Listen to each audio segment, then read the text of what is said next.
Hello my dear imbibers, welcome to our YouTube channel. बच्चों, आपके इस इम्बाइब के यूट्यूब चैनल पे आप सभी बच्चों का स्वागत है। बच्चों, मैं हूं आपका बायोलॉजी एजुकेटर सलमान अनवर खान। तो बच्चों, ये आपका कौन सा चैप्टर है? बच्चों, this is the first chapter that we are going to study.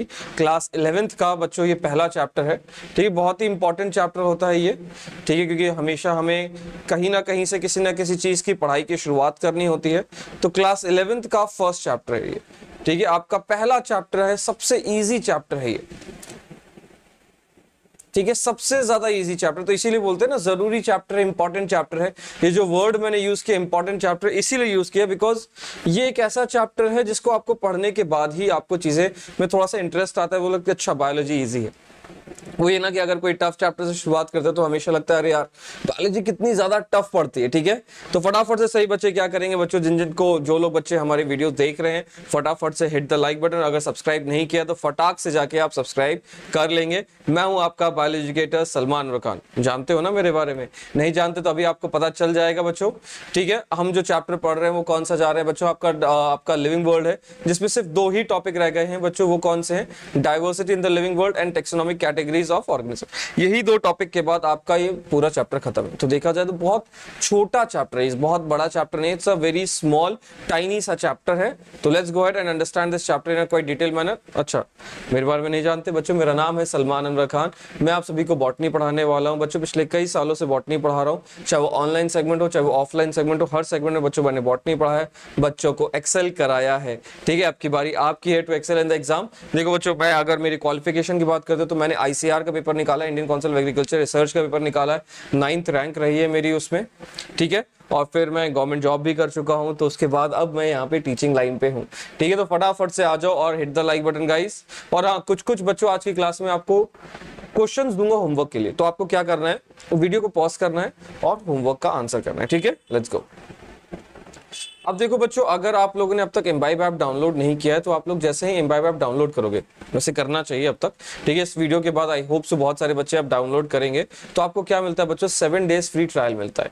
ठीक है, इम्बाइब ऐप पे आपको 7 डेज फ्री ट्रायल मिलता है। 7 डेज फ्री ट्रायल में आप सारे कोर्सेज को एक्सप्लोर कर सकते हो। जैसे कि आपका क्लास 11th का एक कोर्स चल रहा है जिसका नाम क्या? RM batch. ठीक है, क्लास 11th का एक कोर्स चल रहा है जिसका नाम है बच्चों आरएम बैच। ठीक है, जिसमें आपको बहुत बेहतरीन टीचर, ऑल इंडिया के सारे बेहतरीन टीचर्स आपको पढ़ाते मिलेंगे। जैसे कि we have Kajal ma'am will be teaching और dealing with zoology, then Vishal sir जो कि मैथ्स के लिए हैं, देन मैं बच्चों आपको बॉटनी के लिए, and then Sunil sir is for physics, and then Bharat Panchal sir is for chemistry. तो आपको अलग अलग टीचर्स मिलने वाले हैं इसमें। ठीक है, जिनसे आप क्या करेंगे बच्चों? पढ़ोगे, इंस्पायर होगे और अपना करियर को और अच्छे तरीके से बनाएंगे। Let's go. अब बच्चों, इसमें आपको 7 डे फ्री ट्रायल में आप क्या क्या मिलता है अगर मैं आपको बताऊं टोटल इम्बाइब में क्या क्या है। अगर आप देख रहे हो तो more than 70,000 plus videos, doubt resolution segment, imbibe live classes, daily 60 plus classes होती हैं, अचीव जर्नी जिसमें आपको हमारा AI प्लेटफॉर्म प्रेडिक्ट करके बताता है आप कितने आगे जा सकते हो। देन आपके 1.5 मिलियन क्वेश्चंस प्रेजेंट है बच्चों आपके टेक्स्ट बुक में। ठीक है, आपका जो इम्बाइब का जो क्या कहते हैं क्वेश्चन बैंक है, 1.5 मिलियन क्वेश्चन प्रेजेंट है। आपके इंटरेक्टिव कुबो लर्निंग है और सिंगल सब्सक्रिप्शन से बच्चों आप अनलिमिटेड एग्जाम्स को सर्व आउट कर सकते हो। ठीक है, लेट्स गो। अब इस कोर्स की फीस कितनी पड़ती है बच्चों? इस कोर्स की फीस मात्र 699 रुपीज पर मंथ पड़ती है। ठीक है, 699 रुपीज पर मंथ। अब आप बोलोगे सर ये थोड़ा सा ज्यादा पड़ रहा है हमारे बजट का, तो आप बेटा आप एनुअल पेमेंट कर लो। एनुअल पेमेंट में क्या पड़ता है बच्चों? आपको 499 रुपीज पर मंथ पड़ जाता है। तो अगर आप ईयरली देखते हो तो 6900 का आपको पेमेंट करना है। और उसके ऊपर भी आप क्या कर सकते हो बच्चों? स्पिन द व्हील यूज कर लियो। ठीक है, you can use the spin the wheel segment. अब इस स्पिन द व्हील सेगमेंट को यूज करते ही आपको क्या मिल जाएगा बच्चों? आपका क्या कहते हैं ना, आपको कूपन कोड मिल जाएगा। Use that coupon code and tada, you are ready to go. Let's go. ठीक है, आपको ऑफ मिल जाएगा इसका मतलब। Let's go. ठीक है, तो फटाफट से जिन जिन लोगों ने बच्चों इम्बाइब ऐप डाउनलोड नहीं की है तो किस चीज का वेट करो, फटाक से जाओ और इम्बाइब ऐप डाउनलोड करो अभी जाके। ठीक है, जिसमें आपको मतलब आपको इंक्रीज ही करेगा बच्चों आपका स्कोर। ठीक है, ये आपका स्कोर इंक्रीज करने के लिए ही है। Apart from this we have a very beautiful app, one more app called as imbibe lens app, जिसमें आप क्या कर सकते हो बच्चों? किसी भी चीज की फोटो क्लिक करो और फिर क्या करेगा बच्चों? हमारा AI प्लेटफॉर्म उसके कुछ कीवर्ड्स को हाईलाइट करेगा और उसके आपको 3D विजुअल्स दिखा दे, जैसे आपको इमेज में दिख रहा है। ठीक है, तो इस तरीके से आपको 3D विजुअलाइजेशन प्रॉपर तरीके से इम्बाइब लेंस ऐप कराता है। तो let us understand by understanding कि आपका ये डाइवर्सिटी है क्या।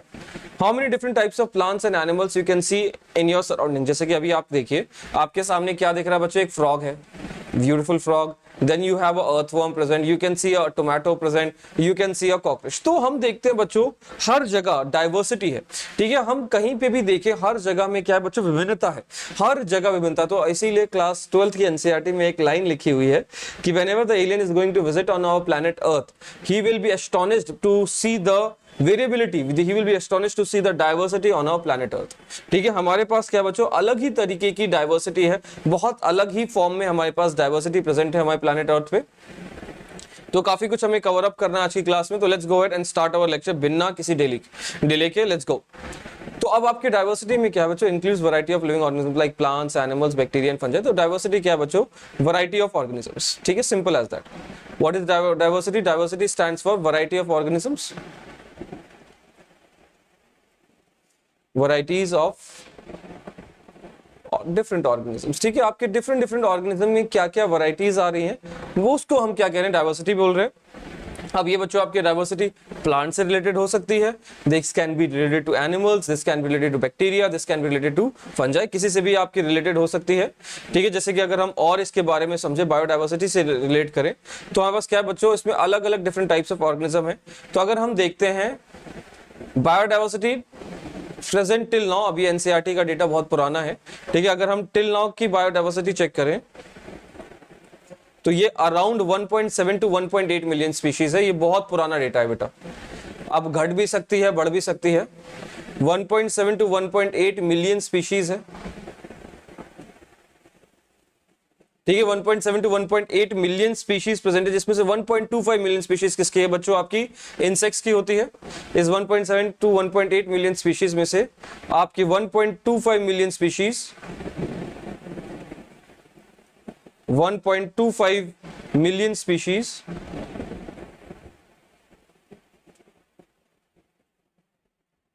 ठीक है, ये किसकी है बच्चों, आपके क्या कहते हैं, एनिमल की होती है। एनिमल में भी वो स्पीशीज जो कि हमें सबको सबसे ज्यादा परेशान करता है, ये इंसेक्ट। ठीक है, और अगर हम देखें 0.55 मिलियन स्पीशीज, ये 0.55 मिलियन स्पीशीज किसकी है बच्चों, दिस इज ऑफ प्लांट्स। अगर हम एनिमल्स में भी देखें बेटा, आपके एनिमल्स में भी सबसे ज्यादा मैक्सिमम बायोडाइवर्सिटी आपका कौन शो करता है बच्चों, it is been shown by insects. और वहीं पे अगर हम प्लांट्स के बारे में बात करते हैं तो maximum biodiversity is been shown by angiosperm. तो वही चीज बच्चों यहाँ पे क्लियर कट तरीके से लिखा, यू कैन सी दिस। ठीक है, यहाँ पे आप क्लियर कट तरीके से देख सकते हो, यहाँ पे प्रॉपर तरीके से यहाँ पे मेंशन्ड है। ठीक है, so there are different types of number and types of organism present on earth, 1.7 to 1.8 million species, million types of organism है। तो maximum biodiversity is seen in tropical rainforest में सबसे ज्यादा डाइवर्सिटी, सबसे ज्यादा मैक्सिमम बायोडाइवर्सिटी आपके tropical rain forest में होता है, क्योंकि वो काफी ज्यादा अनटच्ड एरिया है। तो ठीक है, 1.25 मिलियन स्पीशीज किसकी है बच्चों, आपके एनिमल की, मैक्सिमम उसमें इंसेक्ट्स होते हैं। 0.55 मिलियन स्पीशीज किसकी है बच्चों, आपके प्लांट्स की है, जिसमें आपका मैक्सिमम नंबर कौन फिक्स करता है बच्चों, आपका एंजियोस्पर्म फिक्स करता है प्लांट्स के अंदर में। ठीक है, तो अब ये सोचो 1.7 to 1.8 million species, that's a huge number. ठीक है, it's nearly impossible to study each and every organism. ठीक है, सारे के सारे ऑर्गेनिज्म को पढ़ना इज नियर अबाउट इम्पॉसिबल। ठीक है, तो it is impossible to study each and every organism. To make study easier and possible, classification was introduced, ताकि स्टडी को हम इजियर कर सके, पॉसिबल कर सके, तभी हमारे सामने क्या आया था बच्चों, क्लासिफिकेशन आया था। तो क्लासिफिकेशन बच्चों जानना बहुत जरूरी है, क्योंकि ये आपका बच्चों बायोलॉजी का बेसिक बन जाता है। So what is classification? Let me explain you. तो process of placing of organism, तो बेसिकली अगर हम देखें, ये आपको, चलो मैं आपको इसको क्लासिफिकेशन को एक एग्जांपल से समझाता हूँ। लेट्स सपोज ये आपकी एक असेंबली ग्राउंड है। ठीक है, एक खूब बड़ी सी आपकी असेंबली ग्राउंड है। अब इसमें क्या है बच्चों, अलग अलग क्लास के बच्चे बैठ रहे हैं, 9th 10th, थोड़ा सा दूर दूर बना लेते हैं जब हमारे पास इतना बड़ी वो बना है, 9th 10th 11th and 12th, इस तरीके से अलग अलग क्लास के बच्चे बैठते हैं। अब हमेशा क्या होता है बच्चों, 9th की 2 रो होती है, एक होती है मेल की रो, एक होती है फीमेल की रो, यस और नो। इस तरीके से मेल एंड फीमेल की अलग अलग रो होती है। ठीक है, मेल एंड फीमेल की हमेशा क्या होती है, एक अलग अलग रो प्रेजेंट होती है, राइट। ऐसा कभी नहीं होती कि मेल एंड फीमेल का एक ही रो प्रेजेंट है, इट्स नॉट पॉसिबल। ठीक है, अब तक तो भाई मेरे टाइम पे नहीं, अगर किसी के स्कूल में ऐसा होता है तो प्लीज डू टेल मी। और फिर क्या होता है बच्चों, हमेशा छोटी हाइट वाला, स्मॉल हाइट वाला आगे खड़ा होता है, और जो जिसकी लंबी हाइट होती है, लार्ज हाइट वाला, वो पीछे खड़ा होता है। हमेशा यही होता है, स्मॉल हाइट वाले आगे, एंड जो लंबे हाइट होते हैं, जिसकी हाइट ज्यादा होती है, ह्यूज हाइट वाले, लार्ज हाइट वाले, वो क्या होते हैं, पीछे खड़े होते हैं। यस और नो, यही तो होता है ना असेंबली ग्राउंड में। एक होती है 9th क्लास की रो, एक होती है 10th क्लास की, एक होती है 11th क्लास की, एक होती है 12th क्लास की, 8th क्लास की, 7th क्लास की, हर क्लासेस की रो होती है। और हमेशा क्या होता है, एक गर्ल्स रो है और एक बॉयज रो प्रेजेंट होती है, right. There is always a girl row and a boy row. अब ये पॉसिबल नहीं है कि लड़का लड़की एक साथ खड़े हो सके। अगर है तो भैया अपना स्कूल का नाम जरूर बताइएगा, ठीक है, इतना एडवांस इंडिया नहीं हुआ है अभी, ठीक है। तो हमेशा there is a boys and girl row present. और इसमें क्या होता है बच्चों, हमेशा इस रो में क्या होता है, हमेशा छोटी हाइट वाले बच्चे आगे खड़े होते हैं और लंबी हाइट वाले बच्चे क्या होते हैं बच्चों, पीछे खड़े होते हैं। दैट्स अ ट्रू फैक्ट, ठीक है। ये हमेशा वेल सेट ट्रू फैक्ट है कि छोटी हाइट वाले आगे बच्चे खड़े, पीछे हाइट वाले पीछे खड़े होते हैं। इसी को क्लासिफिकेशन कहते हैं। बेटा आप बचपन से, नर्सरी क्लास से क्लासिफिकेशन की डेफिनेशन पढ़ते आ रहे हो। तो what is definition, placing of organism into groups and sub groups. मतलब हमने बच्चों को ग्रुप्स एंड सब ग्रुप्स में रखा है कि 9th 10th क्लास के ग्रुप्स में है, on the basis of similarities और डिसिमिलरिटी। सिमिलरिटी क्या है कि ये सब कोई 9th क्लास के बच्चे, ये सब कोई 12th क्लास के बच्चे हैं, ठीक है, विद रिस्पेक्ट टू कैरेक्टरिस्टिक्स, इनके सबके कैरेक्टरिस्टिक्स के बेसिस में I am placing them in an hierarchy. यही तो होती है डेफिनेशन, यही तो होती है डेफिनेशन। आप देखिए, process of, what is definition, process of placing of organism into groups and sub groups on the basis of similarity और dissimilarity with respect to characteristics and placing them in an hierarchy. यही होती है बच्चों आपकी classification की definition. तो इसी से हमारा क्या निकला, हमने लेटर ऑन देखा कि हमारे पास मोनेरा, प्रोटिस्टा, प्लांटे, एनिमेलिया, ये सब कुछ एक ही कॉमन इंसिस्टर से ग्रो अप हुए हैं, जिसको हम प्रीजिनोट कहते हैं। इसके बारे में हम बात करेंगे, डोंट वरी, ठीक है। Will be talking about this. I hope सो आपको ये क्लासिफिकेशन की डेफिनेशन क्लियर हो गई होगी। अब बच्चों इसी से हम टेक्सोनॉमी की कुछ चीजें समझते हैं, ठीक है। Let us understand about taxonomy. तो टेक्सोनॉमी क्या है बच्चों, it's a branch of science which deals with the principle and procedure of classification, ठीक है। ये क्या है बच्चों, it's a branch of science,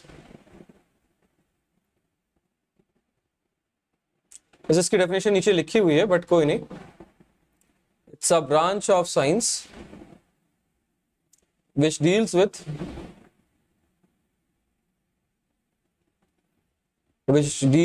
principle and procedure of classification,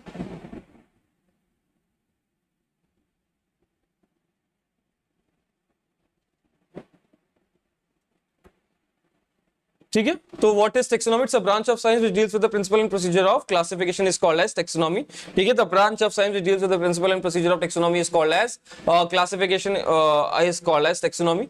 अब ये जो टेक्सोनॉमी बच्चों, ये दो वर्ड से मिलकर बना है, टेक्सा एंड नॉर्म, ठीक है। टेक्सा एंड नॉर्म से मिलकर बना होता है। टेक्सा का मतलब क्या है बच्चों, अरेंजमेंट, नॉर्म्स का मतलब क्या होता है बच्चों, प्रिंसिपल, ठीक है। ये दो वर्ड से मिलकर बना है टेक्सा एंड नॉर्म। टेक्सा मतलब क्या, अरेंजमेंट, एंड नॉर्म का मतलब क्या होता है, प्रिंसिपल। तो वही लिखा है बच्चों जो डेफिनेशन बता रहा था, principle procedure of grouping of organism, बोले तो क्लासिफिकेशन। अब इसके अंदर में 4 बेसिक एलिमेंट्स है। उससे पहले हम ये जान लेंगे, the term taxonomy was given by A P de Candolle. ये शब्द है बच्चों टेक्सोनॉमी किसने दिया था बच्चों, it was given by A P de Candolle and the father of taxonomy is Carolus Linnaeus, ठीक है। The father of taxonomy is Carolus Linnaeus and Indian father of taxonomy is what, Santapau, ठीक है। इंडियन फादर ऑफ टेक्सोनॉमी कौन होते हैं बच्चों, सेंटापाउ हैं। तो अब आपके टेक्सोनॉमी में बच्चों 4 बेसिक एलिमेंट्स प्रेजेंट है आपके, characterization, identification, nomenclature and classification, ठीक है। These are the 4 basic elements of आपके टेक्सोनॉमी। ये 4 बेसिक एलिमेंट्स होते हैं बच्चों आपके टेक्सोनॉमी के, ठीक है। एक करके हम सारे एलिमेंट्स को समझेंगे। कैरेक्टराइजेशन क्या होता है, आइडेंटिफिकेशन क्या है, नोमेनक्लेचर क्या है, ये इंपॉर्टेंट है। 4 elements. What are the 4 elements of classification or taxonomy? The 4 elements of our characterization, identification, nomenclature and classification होते हैं। तो let us understand them one by one. तो सबसे पहले हम characterization से शुरुआत करते हैं। Let us एक example ले लेते हैं। Let us suppose एक हमारा स्टूडेंट है, ठीक है, जिसका नाम है चिंटू। ये क्या है, चिंटू है, इसका घर का नाम चिंटू है, होगा तो कोई बहुत अच्छा सा नाम, ठीक है। ये क्या बच्चा, चिंटू है। इनके हाथ मैंने थोड़ा सी अजीब से बना दिए, ठीक है। फिर से हम चिंटू भैया को वापस बना लेते हैं। ये हमारे चिंटू भैया हैं। अब ये क्या है भैया, बहुत बड़े साइंटिस्ट हैं, ठीक है। ये एक बहुत बड़े साइंटिस्ट हैं। एक दिन उन्होंने क्या बोला कि चलो आज मुझे छुट्टी चाहिए। तो इन्होंने क्या किया, ये चले गए पहाड़ों पे घूमने चले गए पहाड़ों पे। जब पहाड़ों पे घूमने गए तो उन्होंने क्या देखा, चिंटू भैया ने, इनका नाम है चिंटू। अब अब उन्होंने पहाड़ों पे क्या देखा, एक नया विचित्र तरीके का पौधा देखा, एक नया विचित्र तरीके का पौधा देखा जो कि कुछ अलग ही तरीके से था। उन्होंने ऐसा पौधा कभी जिंदगी में देखा ही नहीं था, या कोई ऐसा जानवर देखा जो कभी जिंदगी में उन्होंने देखा ही नहीं था। कुछ इस तरीके से उसको एक ऑरेंजिश कलर का ग्लोइंग प्लांट मिल गया। वो बहुत एकदम आश्चर्यचकित हो गए। अब ये तो साइंटिस्ट है, इनको तो साइंस आती है। अब उन्होंने क्या किया, सबसे पहला काम किया कैरेक्टराइजेशन किया। ठीक है, इस प्लांट को, ये जो एकदम अजीब सा विचित्र सा प्लांट दिखा है, इस प्लांट को उन्होंने क्या किया बच्चों, कैरेक्टराइजेशन किया। हर तरीके से हर मूल माप से इसको नापा गया, हर मूल माप से इसको नापा गया कि अच्छा ये प्लांट कैसा है। ठीक है, इस पे हमारा कैसा कैरेक्टराइजेशन हो सकता है, कैसे इसके ऊपर हम काम कर सकते हैं, हर मूल तरीके से इनको कैरेक्टराइज किया गया। Listing of all possible feature of characteristics or characteristics। ठीक है, it can be used by classical method morphology. ठीक है, तब ये आपका जो कैरेक्टराइजेशन है दो तरीके के हो सकते हैं। It can be by classical method, हम दोनों ही परफॉर्म करेंगे, classical as well as modern method. Classical method में हमने सिर्फ और सिर्फ बाहरी आवरण देखा, मतलब we have just seen the morphology. और वहीं पे अगर हम इंटरनल, अगर हम दूसरा फीचर देखते हैं तो वो क्या है बच्चों, आपका क्या कहते हैं ना, मॉडर्न मेथड है।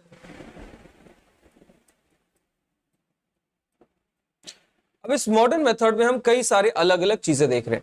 ठीक है, हम इसका क्या कह रहे हैं, मॉर्फोलॉजी, एनाटॉमी, साइटोलॉजी, आपका डेवलपमेंट प्रोसेस, एम्ब्रियोलॉजी, हर प्रोसेस को हम इसमें मूल माप करके नाप रहे हैं। तो हमने क्या किया, सबसे पहला काम आपके चिंटू ने क्या किया भैया, इस प्लांट को पूरा कैरेक्टराइज कर दिया कि अच्छा ये प्लांट है कैसा। ठीक है, इसके सारे पॉइंट्स को लिख के ले आए वो। ठीक है, सारे पॉइंट्स को लिख के ले आए और फिर क्या किया बच्चों, उन्होंने आइडेंटिफिकेशन किया। आइडेंटिफिकेशन एक बहुत ही सिंपल प्रोसेस है। हम क्या करेंगे, इसको, इन सारे के सारे कैरेक्टरिस्टिक्स को हम एक सिस्टम में फीड करेंगे। हमने क्या किया, सारे के सारे इस कैरेक्टरिस्टिक्स को हमने क्या किया बच्चों, गिवन कोड, इन सबको कोड दे दिया। और ये कोड बेटा आपका वेल स्टैब्लिश कोड्स होते हैं। ठीक है, हमने क्या किया, इन सबको एक वेल स्टैब्लिश कोड्स दे दिया एंड रन कर दिया क्या, स्टैटिस्टिकल प्रोग्राम।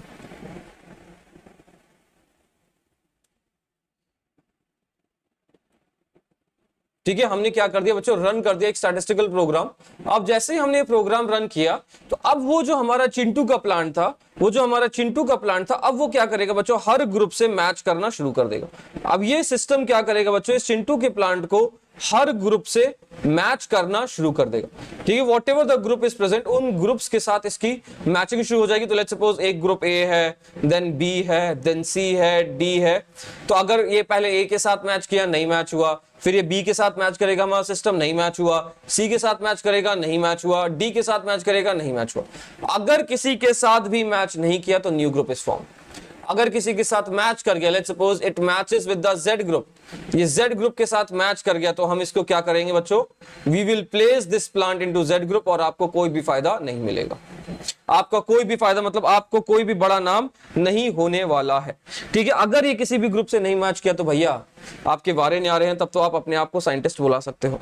ठीक है, तब तो आपका नाम गोल्डन अक्षरों में लिखा जाएगा। ठीक है, तो हम क्या करते हैं बच्चों, करेक्ट डिस्क्रिप्शन ऑफ ऑर्गेनिज्म लिखेंगे, understand the program by its description, आपका comparison of characteristics of organism with already discovered groups. ठीक है, तो हम यहां पे लिख देते हैं if matched placed in same group, ये तो हम आगे लिख लेंगे। क्लियर है, पहले इतना आपको क्लियर है। फिर आपका आता है बच्चों अगला step, the next step comes out to be character, आपका क्लासिफिकेशन। अब क्लासिफिकेशन में क्या होता है बच्चों, अगर मैच कर गया, if matched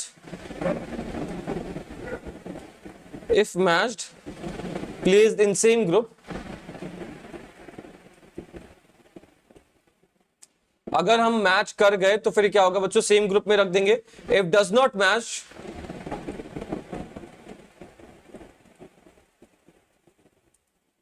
if it is not going to match, if does not match, new group is created। ठीक है, हम क्या करते हैं बच्चों, एक नया ग्रुप फॉर्म कर देते हैं। ठीक है, तो place in same group if the show similarity, अगर दिस सिमिलरिटी शो कर रहा है तो ये क्या करते हैं बच्चों, हम न्यू ग्रुप में इसको प्लेस कर देते हैं। फिर हम क्या करते हैं बच्चों, नॉमेनक्लेचर, अगर नाम मैच कर रहा है, ठीक है, अगर सेम ग्रुप में तो कोई नाम देने की जरूरत नहीं, अगर नया ग्रुप है तो फिर हमें इसको एक नया स्पेसिफिक यूनिक सा नाम देना पड़ेगा। जैसे आपका मैंगो का है मैंजीफेरा इंडिका, जो कि अभी भी हमारे पास आम नहीं खाने को मिल रहे हैं। क्लियर है बच्चों आपके चारों step, characterization, classification, characterization, identification, classification and nomenclature, ये सारे चारों के चारों स्टेप आपको अच्छे से याद हो जाने चाहिए। देखिए करके हम इसमें सिर्फ नॉमेनक्लेचर के बारे में सबसे ज्यादा डिटेल में समझना है। नॉमेनक्लेचर होता क्या है बच्चों, देखो ये समझो, nomenclature is the art of giving name, simple as that. ठीक है, नॉमेनक्लेचर क्या है बच्चों, एक आर्ट है, कला है नाम देने की। तो it's providing specific distinguishing name for each and every organism. ठीक है, हम क्या करें बच्चों, स्पेसिफिक एंड डिस्टिंग्विशिंग नेम दे रहे। ठीक है, एक यूनिक सा नाम देना, जैसे मेरा नाम है सलमान अनवर खान। ठीक है, तो ये एक मेरे लिए मेरे कैरेक्टरिस्टिक से मैच करता हुआ नाम है। तो हर बच्चे का एक क्या होता है, यूनिक नेम और कैरेक्टरिस्टिक से मैच करता हुआ नाम होना चाहिए।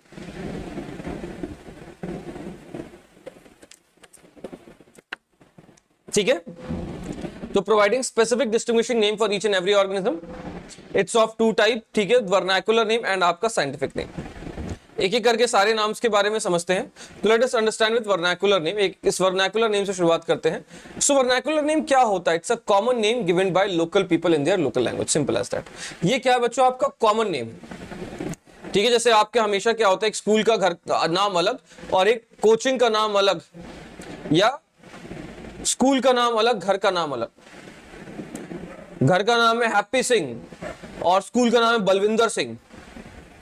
ठीक है, तो हमेशा क्या होता है बच्चों, आपका नाम अलग होता है। मेरा भी दो नाम है, ठीक है, मैं दूसरा नाम नहीं बताने वाला, डोंट वरी। ठीक है, बहुत पुराने स्टूडेंट्स को पता है। तो आई हैव टू नेम्स। ठीक है, हमारे पास दो नाम प्रेजेंट होते हैं हर ग्रुप में। ठीक है, होता है वर्नाकुलर नेम और एक होता है क्या बच्चों, आपका साइंटिफिक नेम। वर्नाकुलर नेम क्या होता है, local name given by local people. ठीक है, जो कि हमारे घर के ही लोग दे देते हैं। ठीक है, इन देयर लोकल लैंग्वेज में। जैसे कि ये आपके सामने एक एग्जांपल है, सिंपल एज दैट। इसको आप क्या बोलते हो आपकी लैंग्वेज में, कमेंट सेगमेंट में जरूर बताइए। मैंने इसके वैसे कई सारे नाम लिखे हैं, अगर इसमें कोई आपके क्षेत्र का नाम छूट गया तो प्लीज मुझे बताइएगा। तो इसके क्या होते हैं बच्चों, कुछ स्पेसिफिक ड्रॉबैक्स है। ठीक है, तो ये हम, it is not provided to each and every organism known to human. ठीक है, name changes from area to area. ठीक है, हमेशा क्या होता है बच्चों, नाम बदल जाता है, एरिया टू एरिया से जाके आपका नाम बदल जाता है। फॉर एग्जाम्पल रोज। ठीक है, फॉर एग्जाम्पल ये जो गुलाब है, रोज है, रोज को हिंदी में क्या बोलते हैं बच्चों, गुलाब। ये क्या है बच्चों, इस गुलाब कहते हैं। बंगाली में इसको गोलाब बोलते हैं, तमिल में इसको राजोपा बोलते हैं, कन्नड़ में इसको क्या बोलते हैं बच्चों, गुलाबी बोलते हैं। सोचो, आप ये सोचिए बच्चों, एक प्लांट के कितने सारे अनेक नाम। ठीक है, एक ही गुलाब का कितना सारा अलग अलग नाम है। ठीक है, तो आप क्या कर रहे हो बच्चों, इसके क्या कहते हैं ना, जैसे ही आपका ज्योग्राफी चेंज हो रहा है, इसका क्या हो रहा है बच्चों, नाम भी चेंज होता जा रहा है। जैसे कि सौतिकाय, आप नाम नहीं सुना होगा कभी भी। सौतिकाय इज व्हाट, कुकुम्बर। ठीक है, यहाँ पे कन्नड़ा में बोला जाता है सौतिकाय कुकुम्बर को, खीरे को। ठीक है, दूसरा नेम क्या होता है बच्चों, आपका साइंटिफिक नेम। साइंटिफिक नेम वो नेम होता है जो कि आपके क्या होते हैं बच्चों, प्रॉपर बायोलॉजिस्ट या स्पेसिफिक साइंटिस्ट देते हैं। ठीक है, इसमें क्या होता है, प्रॉपर तरीके से रूल्स होते हैं, रेगुलेशंस होते हैं, क्राइटेरिया होते हैं। ठीक है, और ये यूनिवर्सल होता है। ठीक है, ये नेम क्या है, पूरे दुनिया में यही नेम होगा और किसी का नाम नहीं हो सकता। अब ये दो तरीके के साइंटिफिक नेम है, बाइनोमियल एंड ट्राइनोमियल। तो let us understand with some history first. आपको मैं कुछ हिस्ट्री बता देता हूं। तो सबसे पहले बच्चों अगर हम देखें, इसका प्रपोजल ऑफ नॉमेनक्लेचर किसने दिया था, गास्पार्ड बोहीन ने दिया था in his books called as Pinax in the year 1623।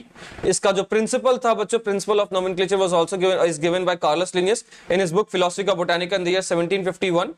और फिर इसका जो फर्स्ट यूसेज था बच्चों, जिसमें उन्होंने प्लांट के बारे में बात किया था, फर्स्ट यूसेज में बच्चों उन्होंने प्लांट के बारे में बात किया था, और बुक का नाम था स्पीशीज प्लैनेटरम। ठीक है, जो 1753 में लिखा गया था, जिसमें 5900 प्लांट स्पीशीज के बारे में बात हुई थी। सेकंड यूसेज क्या है बच्चों, ये भी आपका कार्लस लिनियस का लिखा हुआ है। The book name is Systema नेचुरे। ठीक है, the book name is Systema नेचुरे which was given in the year 1758 में लिखा हुआ था। ठीक है, और इसमें 4326 एनिमल स्पीशीज पाई जाती है इसके अनुसार।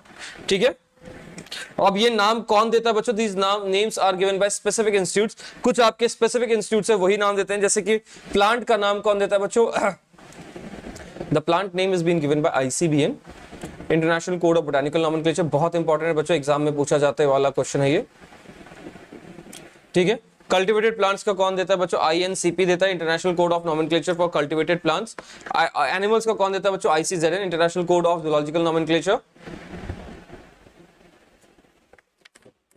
बैक्टीरिया का कौन देता है बच्चों? ICNB देता है, international code of nomenclature of bacteria.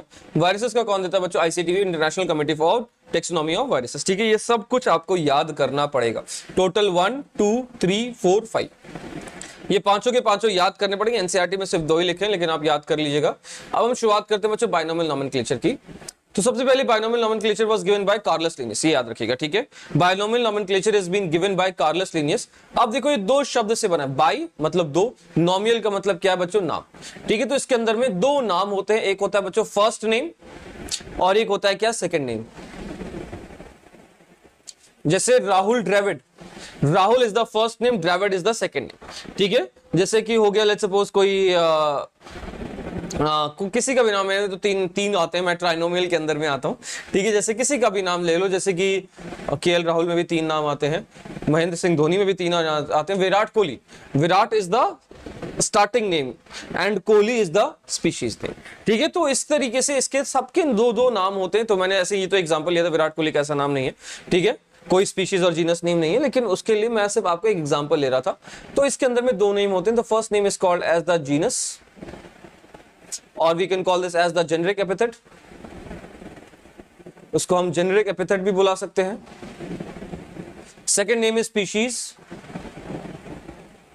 जिसको हम स्पेसिफिक एपिथेट भी बोलते हैं।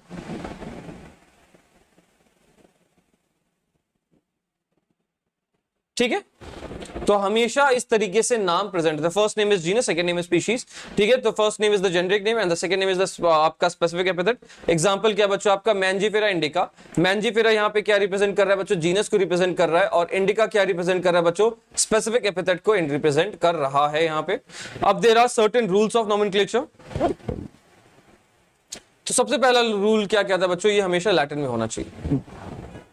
The first and foremost rule क्या है बच्चों? ये हमेशा लैटिन में होना बहुत जरूरी है। लैटिन में इसलिए होना जरूरी है क्योंकि Latin is a dead language. Now no one talks in Latin. ठीक है, लैटिन क्या बच्चों? एक डेड लैंग्वेज है। अब कोई भी इस लैटिन लैंग्वेज में बात नहीं करता है।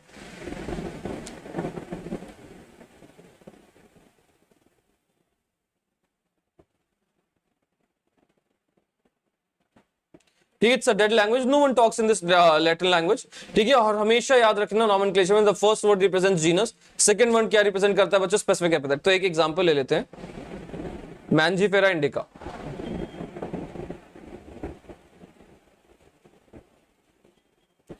अब बच्चों देखो, मैंने एक अलग ही तरीके से पूरा नाम लिखा है, मैंने प्रॉपर तरीके से इसको अंडरलाइन भी किया है, और फिर साइंटिस्ट का नाम मैंने एब्रिवेट किया है, और वो किसी तरीके से अंडरलाइनिंग नहीं है। तो याद रखना बच्चों, आपका जो हमेशा पहला लेटर होता है आपके जीनस का, ठीक है, अगर हम इसको हैंड रिटन कर रहे हैं तो हम क्या करेंगे बच्चों? अंडरलाइन करते हैं, और अगर प्रिंट कर रहे हैं तो इसको हम इटैलिक्स में रखते हैं। जीनस का हमेशा पहला लेटर ये है बच्चों आपका genus, this is our genus and this is our species.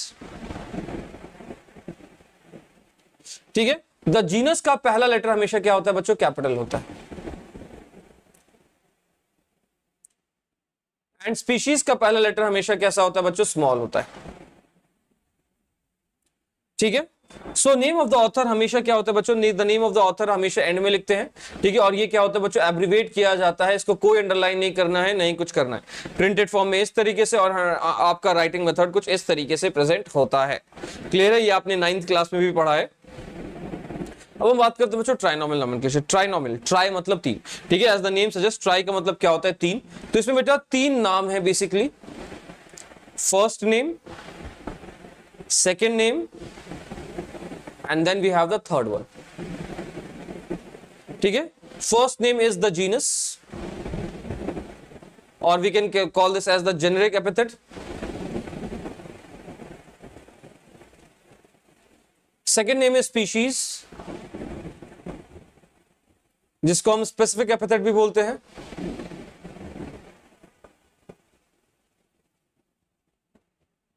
And third name क्या है बच्चों? आपका variety in the case of, variety in the case of plants, and subspecies in the case of animals. ठीक है, अगर हम animal के लिए नाम लिख रहे हैं तो सब स्पीशीज कहलाएंगे, अगर हम प्लांट के लिए लिख रहे हैं तो वो क्या होगा बच्चों, आपका वैरायटी कहते हैं। तो 3 नाम है बच्चों यहाँ पे, generic epithet, the first name is generic epithet, the second name is specific epithet. ठीक है, थर्ड नेम क्या है बच्चों, सब species for animals and varieties is for plants. तो लेट्स सीक आउट सब एग्जांपल। तो जैसे कि आपके सामने कुछ एग्जांपल मैं हाइड करके दिखाता हूं। तो ये है बच्चों आपका कौवा भैया, इसका नाम क्या है, कॉर्वस स्प्लेंडेंस स्प्लेंडेंस। ठीक है, तो कॉर्वस क्या हो गया बच्चों, जीनस का नाम हो गया, स्प्लेंडेंस क्या हो गया बच्चों आपका स्पीशीज का नाम हो गया, और दूसरा स्प्लेंडेंस क्या हो गया बच्चों इसके सब स्पीशीज का नाम। गोरिल्ला गोरिल्ला गोरिल्ला, ये तो बहुत फनी नेम है। फिर आपका ब्रासिका ओलिरेसिया वैरायटी कैपेडेटा। तो कैपेडेटा क्या है बच्चों, यहाँ पे वैरायटी होती है। ठीक है, brassica oleracea, brassica is what आपका जीनस, ओलिरेसिया क्या बच्चों आपकी स्पीशीज होगी, कैपेडेटा क्या होगी बच्चों आपकी वैरायटी हो जाती है। अब इसी में एक और छोटी सी डेफिनेशन है, सिस्टमैटिक्स क्या लिनियस ने दिया था, उनकी बुक सिस्टम ऑफ नेचर, जिसमें हमने diversity of organism and evolution studies के बारे में पढ़ते हैं। ठीक है, डाइवर्सिटी ऑफ ऑर्गेनिज्म को हम एवोल्यूशनरी स्टडीज के साथ मिला के जो पढ़ते हैं उसको हम बायोसिस्टमैटिक्स से हम क्या बोलते हैं बच्चों, सिस्टमैटिक्स का टर्म देते हैं। तो there are some questions guys, एक छोटा सा होमवर्क दे रहा हूं अभी के लिए, फिर हम सॉल्व भी करेंगे। ठीक है, I am giving you homework, लेकिन अभी आपको लेक्चर बचा है, तो वीडियो को पॉज करके आप आंसर कर सकते हैं। Which of the following defines biodiversity, variety in plants, variety in animals, variety in microorganism, variety in life forms. Try to answer. अगला क्वेश्चन ये रहा बच्चों आपके सामने, father of binomial nomenclature, Lamarck, Aristotle, Carolus Linnaeus, Theophrastus. Who is known as father of binomial nomenclature?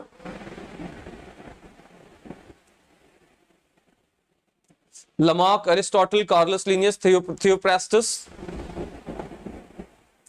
Try to answer. Hint चाहिए तो यहाँ पे hint भी है, scientific nomenclature consists of 2 components. Yes. आगे बढ़ते हैं बच्चों, अगला question. Pick the incorrect statement, guys. You have to pick the incorrect statement. Binomial nomenclature has 2 parts, namely generic epithet and specific epithet, and also some descriptive information along with them. The first part of the binomial nomenclature contains the generic name, and the second part contains the specific epithet. The rules for binomial nomenclature are set by IUCN.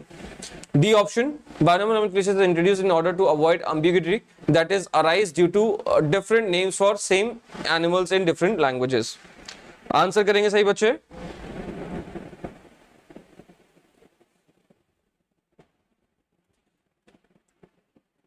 Comment segment आपका है बच्चों, comment segment में आपको answer करना है। Next, किसने Systema natural लिखा था? लिनियस, मेयर, जॉन रे, डी कैंडोल। अभी जस्ट पढ़ाया था बच्चों मैंने।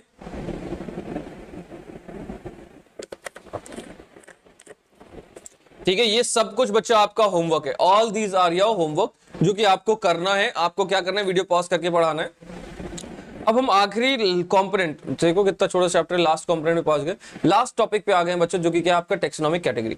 टेक्सोनोमिक कैटेगरी क्या है बच्चों, हम पूरे के पूरे ऑर्गेनिज्म को एक कैरेक्टराइजेशन के फॉर्म में पिक्स कर रहे हैं कि कैसे हम पूरे के पूरे ऑर्गेनिज्म को एक प्रॉपर तरीके से हम कैटेगरी, एक हायरार्की, जो एक वर्ड नहीं था आपका क्लासिफिकेशन डेफिनेशन में हायरार्की, वो कैसे हायरार्की मेंटेन करना है वो आपका आता है इसके अंदर में।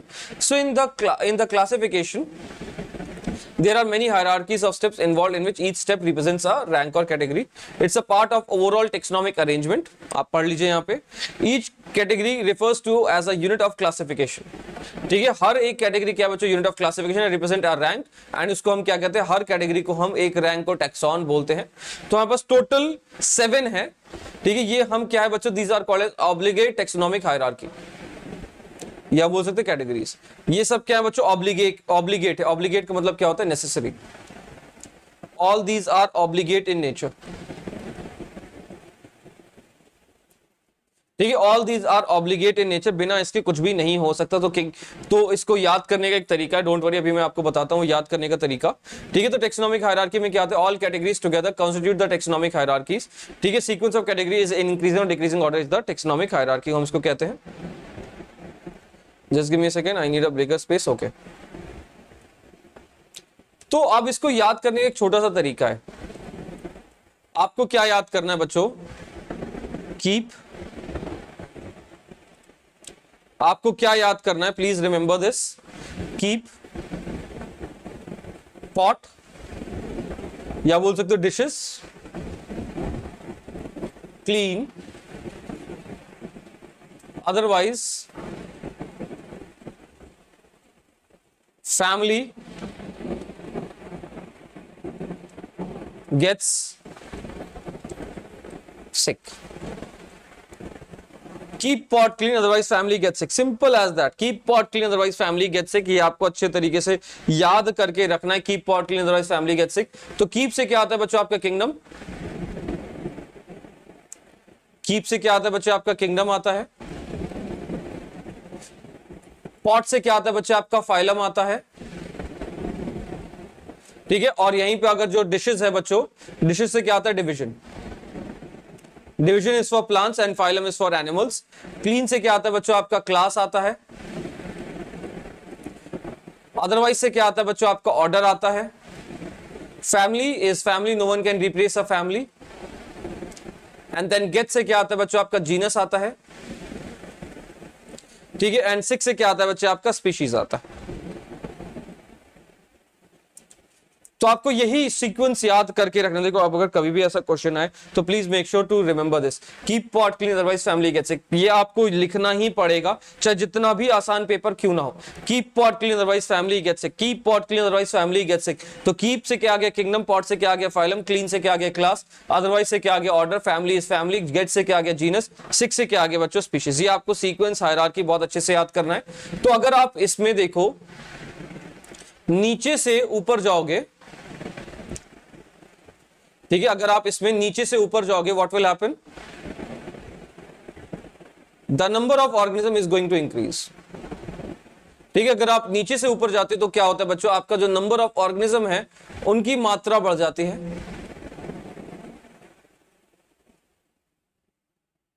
ठीक है, इसमें क्या होगा बच्चों? The number of organism will increase. तो हम कह सकते हैं कि किंगडम के अंदर में सबसे ज्यादा ऑर्गेनिज्म है। We can say what? Kingdom will have the maximum number of organism and species में सबसे कम होंगे। बट ऑब्वियस सी बात है भाई, आपका डॉग भी तो एक एनिमल है, आपका क्या कहते हैं, आपका ये मच्छर भी तो एक एनिमल है। सब कुछ किंगडम एनिमेलिया में बिलोंग करते हैं। Everything belongs to kingdom Animalia. ठीक है, जो भी आपके मूव कर रहे हैं ऑर्गेनिज्म, वो आपके हेट्रोफिलिक हैं, वो आपके सारे किंगडम एनिमेलिया में ही तो बिलोंग करते हैं। हम सब लोग एक ही में बिलोंग करते हैं। और वहीं पे अगर आप देखते हो, the number of similarity decrease होती जाती है। नंबर ऑफ सिमिलैरिटी डिक्रीज होती जाती है। जब आप नीचे से ऊपर जाते हो तो नंबर ऑफ सिमिलैरिटी क्या होती है? रिड्यूस होती है। तो बस हम इस इक्वेशन को उल्टा कर देंगे। तो सबसे कम सिमिलर ऑर्गेनिजम्स आपके कहां प्रेजेंट है बच्चों? किंगडम में। बट ऑब्वियसली बात है भाई, ह्यूमन और मच्छर में कितना बड़ा डिफरेंस है। ठीक है, और वहीं पे अगर हम देखें, सबसे ज्यादा सिमिलैरिटी क्या होती है? Species. All humans are alike until unless कोई एक्सीडेंट ना हो, तो ऑल ह्यूमंस आर अलाइक। सबके अंदर में बाल होते हैं, सर पे आंखें होती हैं, दो, एक नाक होती है, एक मुंह होता है, दो कान होते हैं, दो पैर होते हैं। ठीक है, आपके क्या होते हैं? चलने के काम करते हैं। ठीक है, तो इसमें क्या है? आपका सबसे ज्यादा नंबर ऑफ स्पीशीज आपके इसमें प्रेजेंट है। ठीक है, नंबर ऑफ सिमिलैरिटी सबसे ज्यादा स्पीशीज के अंदर में प्रेजेंट होता है। ठीक है, क्लियर है आपको ये फंडा? ये डेटा आपको अच्छे से याद करके रखना पड़ेगा। It's extremely important data to remember. Let's go. अब टेक्सॉन क्या बच्चों? Taxon is a taxonomic group of any rank in a system of classification. Unit of classification होता है टेक्सॉन, और टेक्सा इसका प्लूरल फॉर्म होता है। तो अब हम एक एक करके सबके बारे में जानेंगे। तो देखो, स्पीशीज क्या? ग्रुप ऑफ, क्या कहते हैं ना, इंटरब्रीडिंग स्पीशीज। ठीक है, द टर्म स्पीशीज, ये जो आपका द कॉन्सेप्ट ऑफ स्पीशीज हम बोल सकते हैं। The concept of species, the concept of species, ये पूरा का पूरा कॉन्सेप्ट ऑफ स्पीशीज किसने दिया था बच्चों? It was given by John Ray. ठीक है, the entire concept of species was given by John Ray. तो a group of individual organism with fundamental similarities, जो कि मैंने अभी आपको बताया। हम सब लोग क्या हैं बच्चों? किसी ना किसी तरीके से हम क्या हैं? सब लोग, सबके सारे के सारे क्या हैं बच्चों? सिमिलर शो करते हैं। ठीक है, we all organisms are similar in nature. So it's a group of organism that can interbreed under natural conditions to produce fertile offspring. ठीक है, इसमें क्या होता है बच्चों? ये आपके इंटरब्रीडिंग ऑर्गेनिज्म है, जो कि आपके प्रोड्यूस क्या कर सके? फर्टाइल ऑफस्प्रिंग प्रोड्यूस कर सके। Simple as that. तो स्पीशीज में क्या रखते हैं बच्चों? हम इंटरब्रीडिंग ऑर्गेनिज्म रखते हैं, जो आपस में ब्रीड कर सके, एज वेल एज क्या प्रोड्यूस कर सके? फर्टाइल ऑफस्प्रिंग भी प्रोड्यूस कर सके।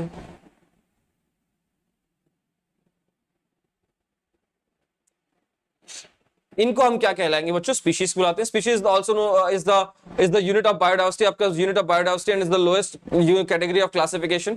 फॉर एग्जांपल मैं हाइड करके दिखाता हूं आपको, Mangifera indica, Panthera, leo, Solanum, tuberosum, Homo sapiens. ठीक है, the last word each represents the species. ठीक है, आपका indica, leo, tuberosum and sapiens, ये सारे के सारे क्या स्पीशीज रिप्रेजेंट कर रहे हैं। So there are about 8.7 million species present on earth. Wow, देखिए ये भैया आपका लायन है। This is how a lion is present. See, such a beautiful diagram. Mango और ये आलू, सोलेनम ट्यूबरोसम। अब आता है बच्चों genus.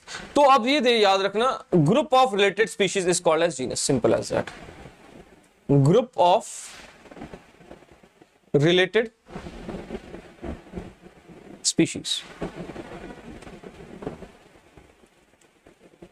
the group of related species is called as genus. So a group is genus is a group of species bearing close resemblance to one another in their morphological character but they do not interbreed. ठीक है, आपस में interbreed नहीं कर सकते। जैसे कि आपका क्या है बच्चों, पैंथेरा इज अ, ये जो आपका पैंथेरा है बच्चों, ये एक जीनस है।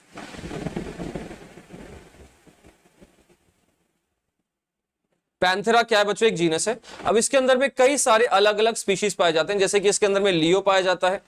ठीक है, इसके अंदर में क्या पाया जाता है, हाँ लियो हो गया, पैराडस हो गया, और क्या पाया जाता है बच्चों, टिग्रिस पाया जाता है। तो अब अगर हम देखते हैं, ये आपका Panthera leo, Panthera pardus, Panthera tigris. ठीक है, अब अगर हम देखें इसके नाम क्या है, Panthera leo is what, it is a lion. Panthera pardus क्या है बच्चों आपका, ये आपका लेपर्ड बोलते हैं इसको। पैंथेरा टिग्रिस इज द आपका क्या है, ये आपका टाइगर होता है। तो आप देखिए लायन, लेपर्ड, टाइगर, ये सब के सब एक ही जीनस में क्या करते हैं बच्चों, बिलोंग करते हैं। So genus is a group of species bearing close resemblance to one another in their morphological character but they do not interbreed, आपस में इंटरब्रीड नहीं करते। Lion, leopard and tiger they all belong to the genus Panthera. ये सब के सब क्या है बच्चों, एक ही जीनस पैंथेरा को बिलोंग करते हैं। They have common characters yet are different from each other because their genus is not the same. ठीक है, चलो आगे बढ़ जाते हैं बच्चों। The next one is a family. तो फैमिली क्या हो गया, group of related genus, group of related genus. The group of related genus is called as family. ठीक है, जितने भी आपके ग्रुप ऑफ रिलेटेड जीनस होंगे उसको हम क्या कहते हैं बच्चों, फैमिली बोलते हैं। So family is a group of closely related genera. आपके closely related genera present है with still less number of similarities as compared to genus and species. Among animals, for example, we have a cat belongs to the family Felidae. Cat की family क्या है बच्चों आपकी Felidae होती है, but dog की family क्या है बच्चों, Canidae। तो dog and cat की बच्चों अलग अलग family belong करते हैं, Felidae and Canidae। आगे चल के the group of related families is called as order. Group of related, भाई सबका एक दूसरे से ग्रुप ही हो रहा है। ठीक है, group of related family is called as order. ठीक है, so it includes group of similar families that show similar character. The similar character are less in number as compared to different genera. For example, we have order Polymenales. Order Polymenales जो है बच्चों mainly based on floral characters हैं। Plant, अब इसमें plant family कौन कौन सी आती है बच्चों, Convolvulaceae, Solanaceae। ठीक है, कॉन्वोल्वुलेसी एंड सोलनासेई, जैसे कि आपका दतूरा और ये। ठीक है, ये आपका कॉन्वोल्वुलेसी है, आपका मॉर्निंग ग्लोरी एंड आपका सोलनासेई क्या, दतूरा। देखो दिखने में थोड़ा समवॉट सिमिलर है, देखो दिखने में थोड़ा बहुत ये कैसे है बच्चों, ये थोड़ा बहुत सिमिलर हो जाते हैं। और वहीं पे अगर हम एनिमल्स के बारे में बात करें, so the order Carnivora includes Felidae and Canidae. तो आपके जो डॉग एंड कैट हैं एक ऑर्डर पे जाके सेम हो जाते हैं। ठीक है, तो इन डॉग एंड कैट की फैमिली सेम नहीं है बट ऑर्डर सेम है। ऑर्डर क्या है बच्चों, इनका कार्निवोरा है। और इसके अंदर में जो दो फैमिलीज आ रही हैं, और भी बहुत सारी होंगी फैमिलीज, लेकिन जो दो मेन फैमिली क्या है बच्चों आपकी, फिलिडे एंड क्या है, कैनिडे। ठीक है, आगे बढ़ते हैं। अब वही आ गया class, group of related order. ठीक है, ग्रुप ऑफ रिलेटेड ऑर्डर।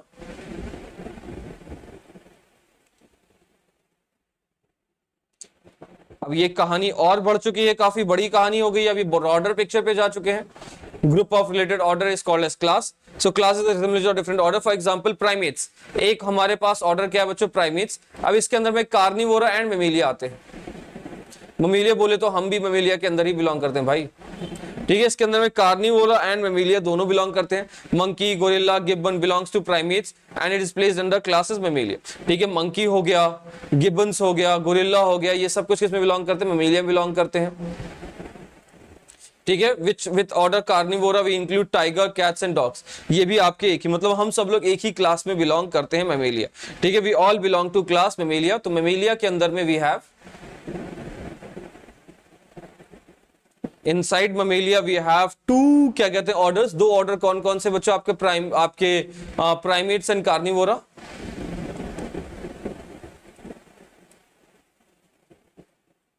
अब इसके अंदर में सोचो कितनी फैमिलीज होंगे. ठीक है, तो इस तरीके से ये ग्रुपिंग चलती चली जाती है. Next is phylum. फाइलम याद करिए बच्चों, ये आपका कीप पॉट. ये फाइलम किस लिए यूज किया जाता है? एनिमल के लिए यूज किया जाता है. एंड आपका डिवीजन यूज किया जाता है फॉर एनिमल प्लांट्स. बस यहां पे एक ही बेसिक डिफरेंस है, division is for plants and वो आपका एनिमल्स के लिए यूज किया जाता है. सो प्रिंसिपल और फाइलम के अंदर में क्या है? ग्रुप ऑफ रिलेटेड आपके क्लास. ठीक है, group of related class will come under phylum. So principle taxonomic category that rank above the class and below kingdom. So common features like presence of notochord, dorsal hollow neural system are included in the क्या कहते हैं? Phylum Chordata. Fishes, amphibian and reptile belong to class that comes under the phylum Chordata. ठीक है, जो कि आपके phylum Chordata में belong करते हैं. भाई साहब कितना सही डेंजरस सा ये लग रहा है. स्नेक देखो कैसे एकदम डेंजरस सा लग रहा है. My God, nice. ठीक है, अब आता है बच्चों आखिरी में किंगडम. किंगडम क्या है बच्चों? ये आपका सबसे ज्यादा हाईएस्ट लेवल पे है. ठीक है, मोस्ट ऑफ द ऑर्गेनिज्म, इसमें सबसे ज्यादा ऑर्गेनिज्म पाए जाते हैं. मोस्ट ऑर्गेनिज्म with least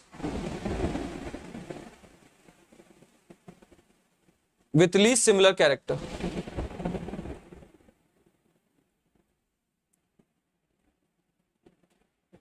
इसके ऊपर भी डोमेन आता है लेकिन आपके इस चैप्टर में नहीं है तो हम इस पे ध्यान नहीं देंगे. So highest level of classification. ठीक है, highest level of classification kingdoms are divided into sub groups. ठीक है, अब किंगडम के भी सब ग्रुप्स हो सकते हैं, जैसे कि आपके प्लांट किंगडम के अंदर में होता है फेनेरोग्राम्स एंड क्रिप्टोग्राम्स और उसके अंदर में फर्दर डिवीजन प्रेजेंट होता है. ठीक है, जैसे फॉर एग्जांपल ये जो आपका प्लांट किंगडम है, ये जो प्लांट किंगडम है, ये इसके दो सब किंगडम्स हैं.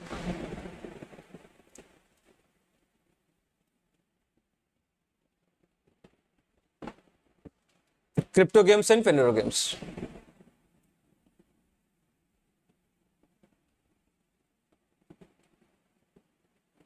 क्रिप्टोग्राम्स एंड फेनेरोग्राम्स. अब इसी के अंदर में सारे के सारे डिवीजन प्रेजेंट होते हैं जो कि हम अगले इसमें पढ़ेंगे. तो इसी तरीके से बच्चों हमारे पास अलग अलग किंगडम है. ठीक है, we have different kingdom, Animalia, Plantae, Fungi, Protista, Monera. ठीक है, हम बाय चांस हम किसके क्लासिफिकेशन पढ़ते हैं? सिर्फ और सिर्फ आर.एच. विटेकर भाईजा के ही क्लासिफिकेशन हमारे नसीब में है. तो बस यही था भैया आपका चैप्टर. That's it. इतना छोटा सा चैप्टर था और कुछ भी नहीं पढ़ना आपको इस चैप्टर में, और कुछ भी नहीं पढ़ना है बच्चों. So please make sure to download our app. ठीक है, जिसमें आपको post class, pre class activity मिलती है, जिसमें हम आपको हर क्लास से पहले आपको क्या दिखाते हैं बच्चों? कुछ वीडियोस दिखाते हैं. देन हर क्लास के बाद आपको कुछ एक छोटा सा टेस्ट मिलता है जिसमें आप क्या करते हो? अपनी परफॉर्मेंस को एवेल्युएट करते हो. ठीक है, एंड देन बच्चों वी हैव 3 ब्यूटीफुल एप्स. कौन कौन से? Virtual app, experiment app, Imbibe app and Imbibe lens app available है. So please make sure to download these apps also. ठीक है, और हमारा टेलीग्राम चैनल क्या है बच्चों? अगर आप 11-12 के लिए तो इम्बाइब क्लास 11-12 हमारा टेलीग्राम चैनल है. अगर आप नीट के लिए तो इम्बाइब अचीव नीट हमारा टेलीग्राम चैनल है. तो let's meet down in our Telegram channel also. और नहीं तो आप मेरे नाम से सर्च कर सकते हो, सलमान अनवर खान के नाम से. ठीक है गाइस, तो I hope so you have enjoyed this lecture कैसा लगा please do tell me in the comment segment. Comment segment is all yours. Please comment segment में जरूर बताएंगे हाउ वाज द लेक्चर, कैसा लगा. ठीक है, इसी तरीके से हमें सीरीज रिकॉर्डेड लेक्चर्स की देनी चाहिए कि नहीं, ताकि आप आराम से पढ़ सको.